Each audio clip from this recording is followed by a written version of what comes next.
नमस्कार दोस्तों, मैं डॉक्टर एम के गुप्ता, एलर्जी एवं चेस्ट रोग विशेषज्ञ आँच हॉस्पिटल दुर्गापुरा से।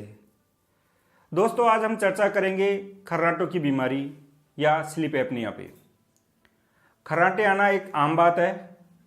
अमूमन हर आदमी को कभी न कभी किसी भी टाइम खर्राटे आ सकते हैं, लेकिन खर्राटों के साथ में अगर आपका शरीर भारी हो या मोटापा हो, दिन के समय आपको नींद आती हो, काम करते समय झपकी आती है, गाड़ी चलाते समय नींद आती है, या आप फ्री बैठे हो तो झपकी आ रही है दिन में, बार बार आपको रात को यूरिन की समस्या रहती है, या फिर आपको अचानक से रात को सांस रुक जाता है और आप उठ खड़े होते हो और थोड़ी देर बाद वापस हो जाते हो।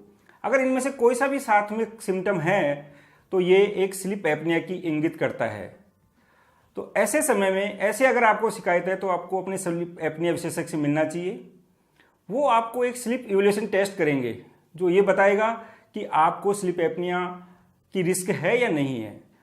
अगर आपको स्लीप एपनिया की रिस्क है तो वो फिर एक स्लीप स्टडी या पोलीसोनोग्राफी की एडवाइस करेंगे।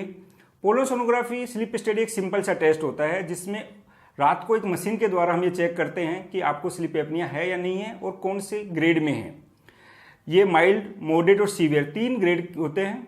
उसके अकॉर्डिंग ही इसका ट्रीटमेंट डिसाइड होता है। दोस्तों, स्लीप एपनिया का ट्रीटमेंट करना क्यों जरूरी है ये मैं आपको बताना चाहता हूँ।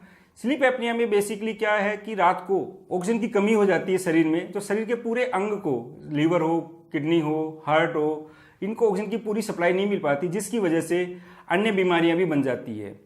जिन लोगों को डायबिटीज़ की शिकायत है उनका शुगर कंट्रोल नहीं रहता है अगर वो स्लीप एपनिया के शिकार हैं। अगर किसी को ब्लड प्रेशर की शिकायत है तो उनको बीपी उनका कंट्रोल नहीं रहता दवाई लेने के बावजूद भी, उनको हार्ट अटैक होने की संभावना ज़्यादा रहती है। इसके अलावा ब्रेन इन्फार्क्ट या हेमरेज होने की शिकायत ज़्यादा रहती है। तो अगर आपको स्लीप एपनिया है, आप इसके रिस्क में आते हैं, आपको अगर ये जो मैंने बताया वो सिम्टम है, तो आपको स्लीप एपनिया विशेषज्ञ से मिलना चाहिए और इसका समुचित इलाज लेना चाहिए।